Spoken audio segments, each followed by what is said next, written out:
Welcome to the Dean Obeidallah Show. Right now, very happy to welcome Frank Figliuzzi, FBI Assistant Director, retired, 25-year veteran, special agent in the FBI, author of the national bestseller, The FBI Way and Long Haul. And of course, he has his Substack, very popular, The Frank Figliuzzi on Substack.com. Frank, nice to see you. Thanks for taking some time to join us. Yeah, lots to talk about. Thanks for having me. Sure. So let's begin with the big plot. They're going to steal the 2026 election. They're telling us in real time. The Washington Post actually did calm down, everyone. I'm kind of being facetious, but they want to steal the election. Don't get me wrong. But this one says, this is according to Washington Post reporting yesterday, a MAGA influencer who's got some contact wrote a 17-page draft that's going to say China interfered in the 2020 election. And as a result, Donald Trump should somehow nationalize and seize the election. And bottom line is, folks, they want to declare Republicans have won the election before we actually have the election.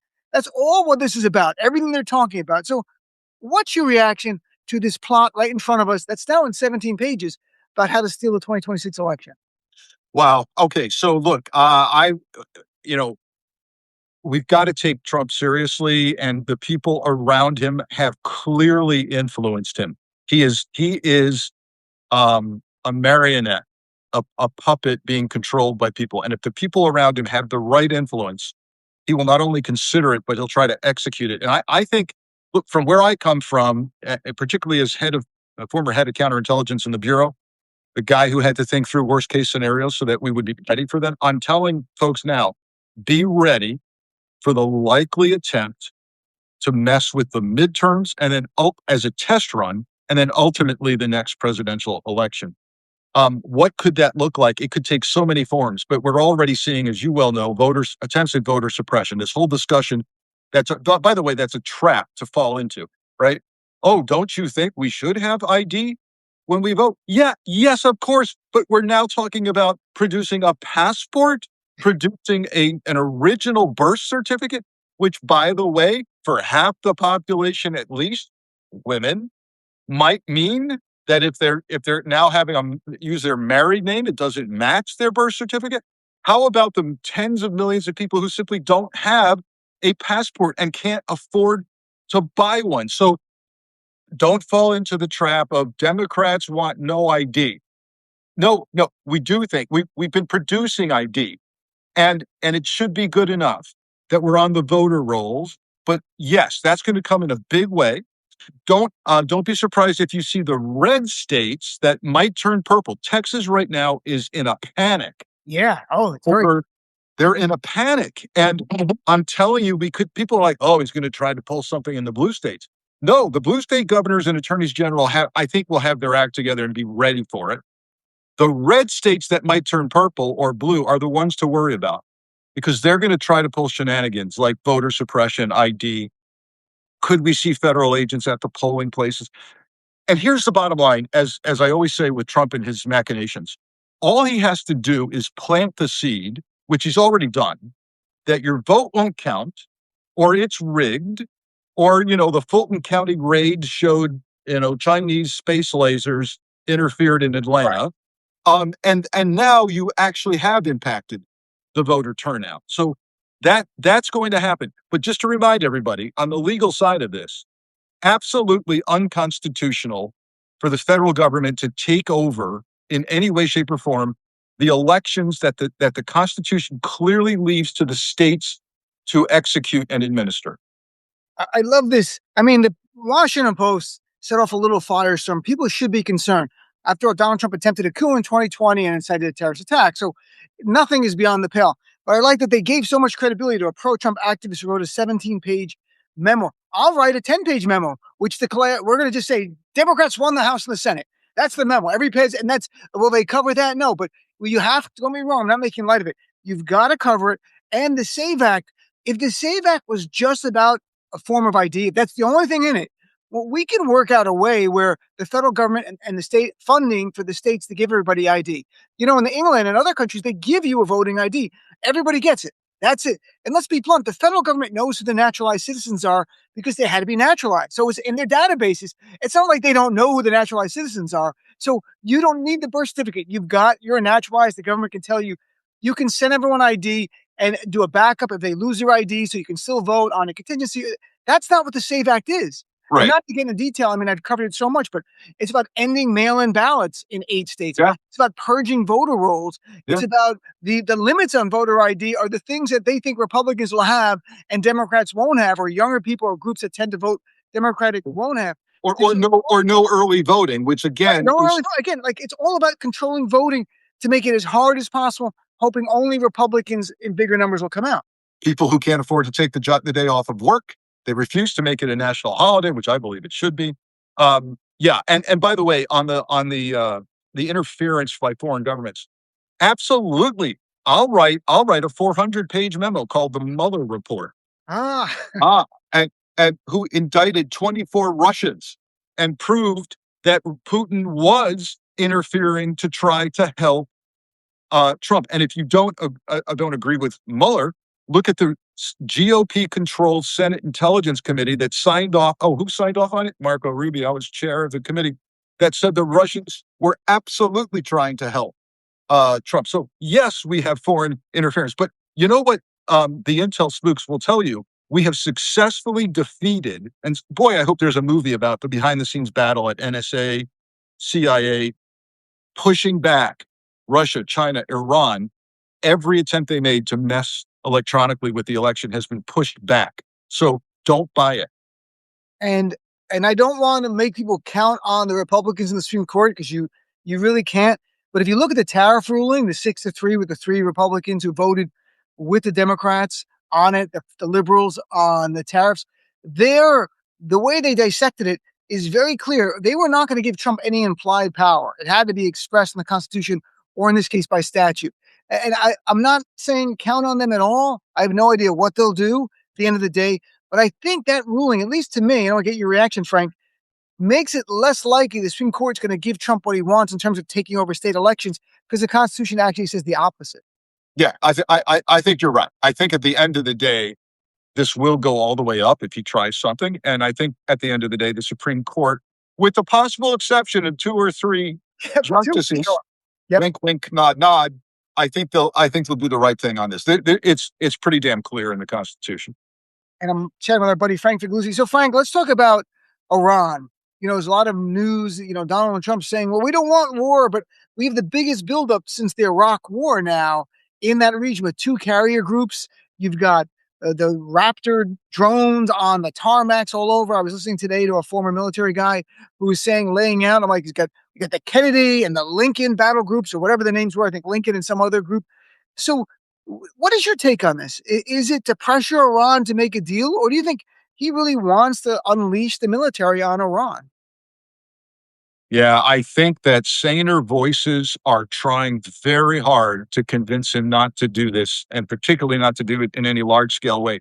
We've had reports that from credible media that his chairman of the Joint Chiefs, General Raisin Cain, as he calls him, oh my God, Raisin Cain said in front of other cabinet secretaries, including Marco Rubio and Hegseth, that he thinks there would be deep challenges if we were to launch a full-scale war against Iran. And he cited, among other things, that we're short on missiles. We're short on missiles. I mean, where do we spend them? What do we do? Well, do you remember a few months ago when we attacked Iran? Yeah. So yeah. We spent $1 trillion in the military. How can we run out of missiles? Right, and we're running low, according to him. And who knows what we did in Venezuela?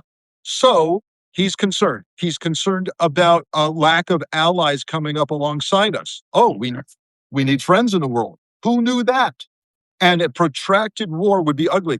The problem is, he even said it today. I don't know if you saw the little gaggle as he was walking to the helicopter today at the White House.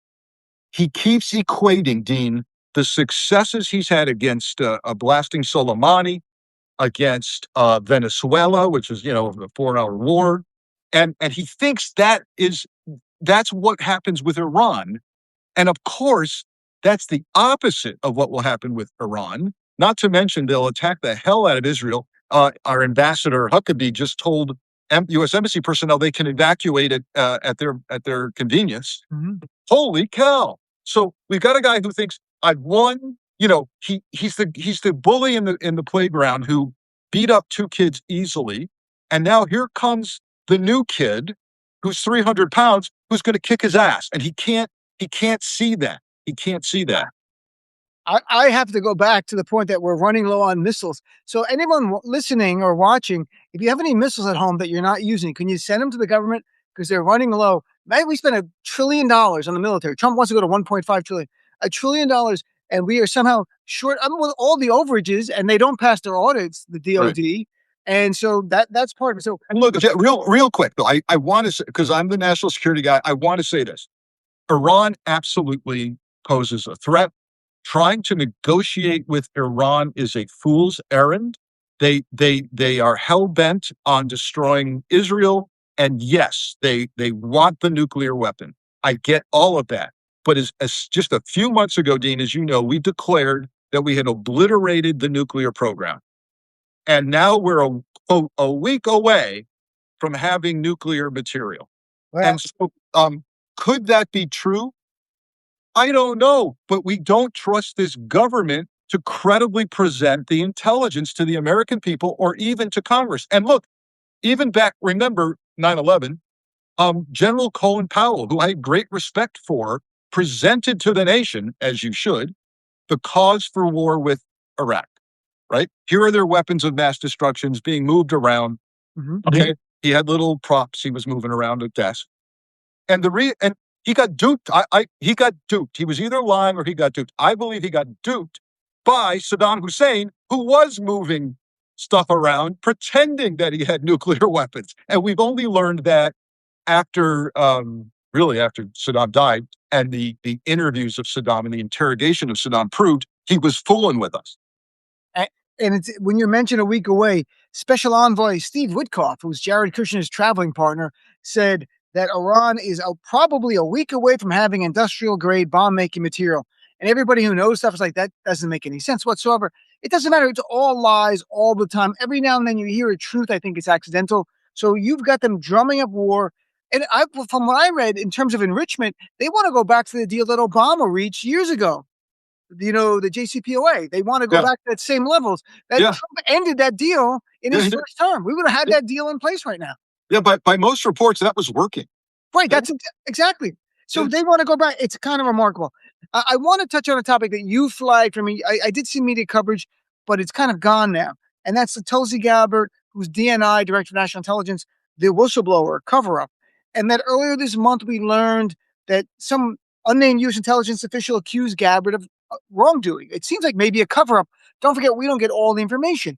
And that it's other heads of state are involved and Jared Kushner and all this weird stuff. What is going on? Because we don't get the full whistleblower complaint, but you were really concerned about this and you were telling me it needs more coverage. So what do you want to flag?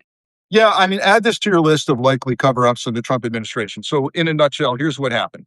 Allegedly, per a whistleblower, NSA intercepted two foreign targets, or at least one target talking to another guy, foreigners. And by the way, when you're an NSA target, you're a suspected or known intelligence officer or terrorist or affiliated with. Mm-hmm. So that's who they're listening to. They may or may not have been Iranian or Iranian affiliated, not sure. But they start talking about Jared Kushner, allegedly, the president's son. And further in the whistleblower complaint is the fact that they may have been talking about a crime. Allegedly involving Jared Kushner. Okay, here comes the whistleblower complaint within the intelligence community. Tulsi Gabbard, you are covering up this. And in fact, what it appears happened was Tulsi took this intercept, immediately told NSA no further dissemination in the community, period. She runs to the White House and shows it to Susie Wiles, the chief of staff. And you can imagine that conversation. Hey, top secret compartmented NSA intercept.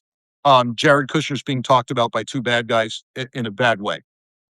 And allegedly, this got ditched. So the complaint comes into the intelligence community and DNI IG. They do allegedly nothing with it. They determine that it's a bunch of baloney. Oh, there's no credibility to that. Well, it's two guys talking. It's their voice. So, okay. And then allegedly on the crime side, the NSA General Counsel decides, by the way, not his call to make, yeah, I don't see a crime here. I don't need to refer this to DOJ. Bullshit, you do. So that's where we are. Tulsi is refusing. Congress is demanding to see the intercept.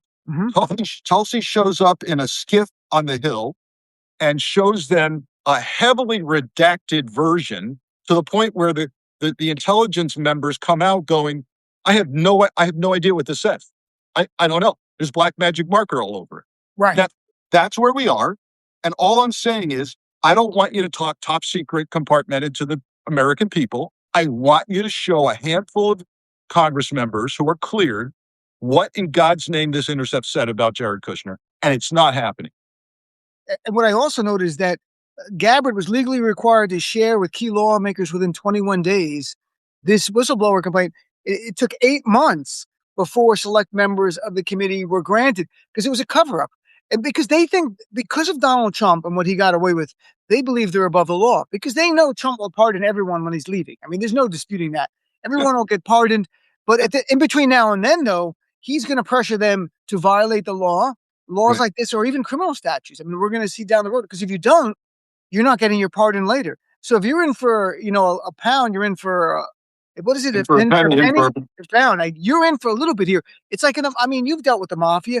In this case, if you're in the mob circle here, the mob boss is only going to keep protecting you as long as you keep doing what the mob boss wants. In this case, if you don't do what Donald Trump wants, you're not getting in a pardon at the other end. So he can see pressuring you to commit crime after crime if he wants you to. I mean, do you view it the same way? I do. I've been thinking about this actually a lot lately in the context of other cabinet members or sub-cabinet agency leaders. And you think, my God, the incompetence level here. Look at Pete Hegseth. We just shot down, the military used a laser to shoot down a CBP drone. Oh my God. Previously they shot down a party balloon. What is going on? We're shooting each other's equipment down. And you would say, Pete Hegseth has to go, right? You would say that with, a director of an agency who's seen partying or something. But you know what? It's right back to what you just said, Dean.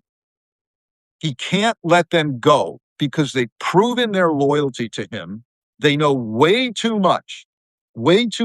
So essentially, we're in a situation where cabinet level people can do whatever they want, and they're not going to get canned. It's interesting you look at it that way because I was looking at the other way that they have to keep doing what Trump wants because they won't get a pardon at the other end if they've committed crimes. So yes, both are true. Right. At the same time, This is kind of interrelated situation. All bad for us as Americans. Like it's bad for us. And now you've got, look, Saddam Hussein used to execute people. The minute you weren't loyal anymore, all these leaders, Joseph Stalin, go watch the movie Death of Stalin. It's a funny movie, but it makes a great point about life under an autocratic leader, a tyrant, where you're loyal until he thinks that you're not loyal. Doesn't need proof and you're gone. They shoot you, your family, your wife, whatever. It doesn't matter. That's how it went. That's the reality. And that's the world Trump is in right now. It's a Death of Stalin situation. Oh, you're right. And it's too late for Pam Bondi. She's in way over her head now on this idea of I need a pardon. I can't leave. Yeah. You got no place to go. And that brings us to Epstein, the cover-up. We learned this week from NPR and others, the Justice Department withheld some Epstein files related to allegations that Donald Trump had been involved in abusing a minor and who was a minor at the time and physically assaulted the minor. And we know that from reporting, the FBI interviewed this person 4 times. And except for one thing, in one reference to it, the other 3 are gone, which is in violation of the Epstein Transparency Act. What, as a former FBI agent, when the FBI interviews somebody 4 times, does that mean anything? Is that significant? That's what we call a clue in the FBI world, that they deem her to be credible. Oh, really? Her to be credible. Yeah. And this is a cover-up, but we can rest easy, Dean, because Pam Bondi has assured us that DOJ is looking into this as to whether there were any mistaken files that were pulled by accident. Look, it's not only this woman who was a early preteen when this happened, who was quite believable.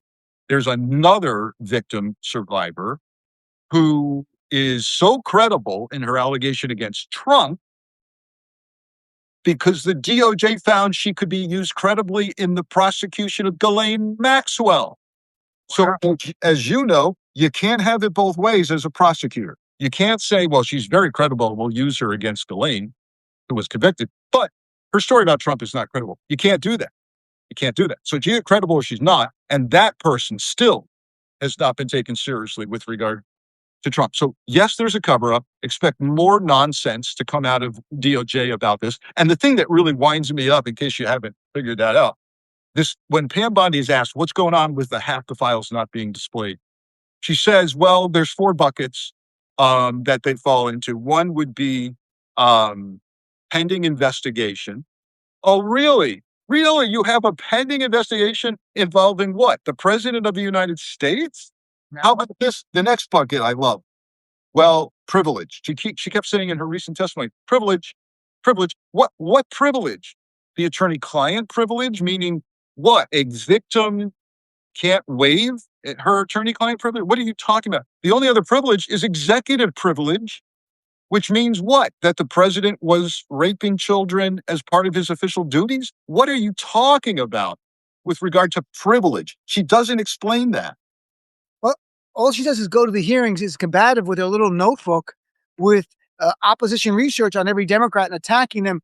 When Democrats are doing their job of oversight, that's our system of checks and balances work.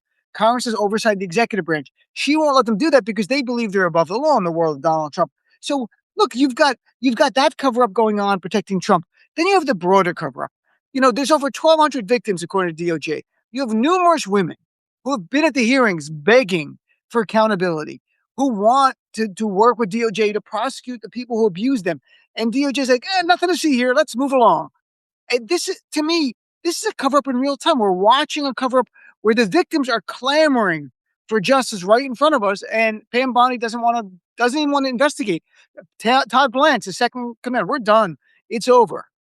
Pam Bondi told us how to deal with this, Dean. When she testified, she said those victims can call 1-800 call FBI. The tip lines are open. This is nonsense. She refused to look at them. The cover-up continues even today as former President Clinton is testifying, and his wife Hillary did yesterday, repeating ad nauseum that she didn't know Epstein. And it's not lost on me that these depositions are occurring. Did you see the building that they're occurring in? The Chappaqua Performing Arts Center. It's perfect. It's perfect. It's a theater. This is theater. It's real. And it's happening in a performing arts center. You can't make this up. And, you know, I wish they would depose the guy who said Jeffrey Epstein's a terrific guy. We've been friends for 15 years. And he likes women as much as beautiful women as much as I do, especially on the younger side. That, of course, is Donald Trump, who said that in 2002 to New York Magazine. Why not? Now, they always go, he answers questions in public. Again, today, he said, I'm exonerated. I don't think you know what the word exonerated means. But they'll just keep repeating it. You know what gets me? I haven't heard any reporter use a follow-up question of who exonerated you? You're the most named person in the file. There's nobody named more in the file. There's pictures of Trump and Epstein in the public domain, let alone in the file. So we're dealing with a cover-up. And for me, it's not about politics. The victims deserve justice. It's part of their healing process. I talked to Lisa Phillips on my show a few times. One of the survivors has been very outspoken. She said the other survivors, they want accountability to help them heal. And that is my touchstone for this. If they don't prosecute Trump, okay, if there's crimes, he should be. But tell me not one man. You can't find, there's 1,200 victims and you can't find one person who was trafficking in women or raping children. That's impossible. The only person in prison is a woman, Ghislaine Maxwell, and it is embarrassing. It should embarrass every American that as we look around the world, we see France, Norway, the UK. I'm leaving out others who are all trying to get accountability. People, even in the U.S., people are stepping down, and I know I hear people saying, "Well, stepping down, Larry Summers stepping down is not enough. Bill Gates saying I'm sorry is not enough." But I will tell you this. It's something. It's something, and it should shame the folks in the White House that are doing nothing at all. Nothing. People are stepping down for just being on the plane. Right. Yeah. There's no concept of shame anymore at the White House. None. Zero. And last question, was reporting yesterday that the FBI director reportedly fired 10 employees. I assume they're FBI agents. So the details on that from reporting is they're a mixture of agents and professional specialists. So these people did their job, were involved in the searching of Mar-a-Lago pursuant to a court-ordered search warrant, a court-approved search warrant, and who had subpoenaed Susie Wiles' records, who's chief of staff now, for various reasons, and cash and the director's records as well. So what's your reaction to? Is this just more purging to the absolute loyalty in the FBI? Yeah. It's sending the message, as he's been sending since he arrived, and even before he arrived, that if you do your job and follow up your assignment, you're going to get fired if it's politically inappropriate by my judgment. So, of course, when someone says, by the way, and he was a private citizen, when someone says, I was present when Trump gave a blessing, like the priest, right? I hereby declassify all of these boxes of material that are headed to my house. I was there. I saw it. Well, guess what, buddy?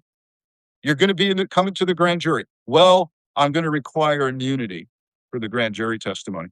Oh, so they subpoena his comms, his records. Of course, you're telling us you were there.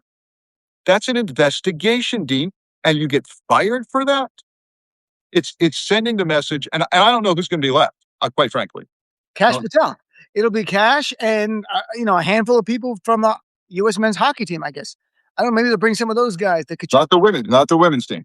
No, they're not going. So before I let you go, Frank, where can people follow you? Where's the best place to check out your work? Hey, Substack's going hot right now. Not to use a phrase from Trump, we're the hottest country in the world. But yeah, the Frank Figliuzzi on Substack. Of course, I'm on Instagram, Blue Sky, and Threads as well. My website, frankfigliuzzi.com. Frank, it was great seeing you.